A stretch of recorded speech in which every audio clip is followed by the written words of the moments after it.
এভাবে সুজির রুটি বানালে প্রত্যেকটা রুটি যেমন ফুলবে তেমন কিন্তু খেতেও দারুণ টেস্ট হবে আর একেবারেই নরম তুলতুলে হবে। আজকে বানালে কালকে পর্যন্ত একই রকম নরম থাকবে। যে কোনো তরকারি বা চায়ের সাথে খাবেন, খেতে দারুণ লাগবে। তো সুজি রুটি বানানোর জন্য 2 কাপ জল দিয়ে দিলাম একটা কড়াইয়ে, পরিমাণ মতো লবণ দিয়ে মিশিয়ে নেওয়ার পর ওই কাপেরই 1 কাপ সুজি দিয়ে একদম লো ফ্লেমে নাড়াচাড়া করে সুজির ডোটাকে তৈরি করে নিচ্ছি।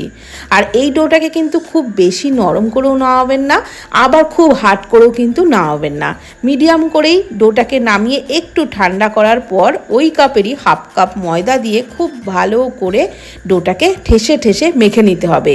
আর তারপর ওর থেকে মিডিয়াম সাইজের করেই লেচিগুলো কেটে একটু পাকিয়ে নিতে হবে। তারপর শুকনো আটা বা ময়দা দিয়ে গোল রুটি বেলে নিতে হবে। আর একইভাবে সবকটা রুটিকে বেলে নেওয়ার পর ফ্রাইং প্যান বা তাওয়াতে রুটিগুলো সেঁকে নিতে হবে। এইভাবে একটু চেপে চেপে সেঁকবেন আর মিডিয়াম টু হাই ফ্লেমেই কিন্তু রুটি সেঁকতে হবে, তবেই রুটি একদম ফুলে ফুটবলের মতো হয়ে যাবে।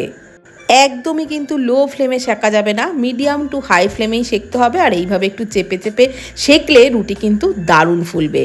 তো মাখাটা যদি পারফেক্ট হয়, ডোটা যদি পারফেক্ট হয়, আমি ঠিক যেই মাপে নিয়েছি আপনারাও সেই মাপে তৈরি করবেন। এই রকম নরম তুলতুলে রুটি তৈরি করতে পারবেন। বানিয়ে দেখুন, দারুণ লাগবে।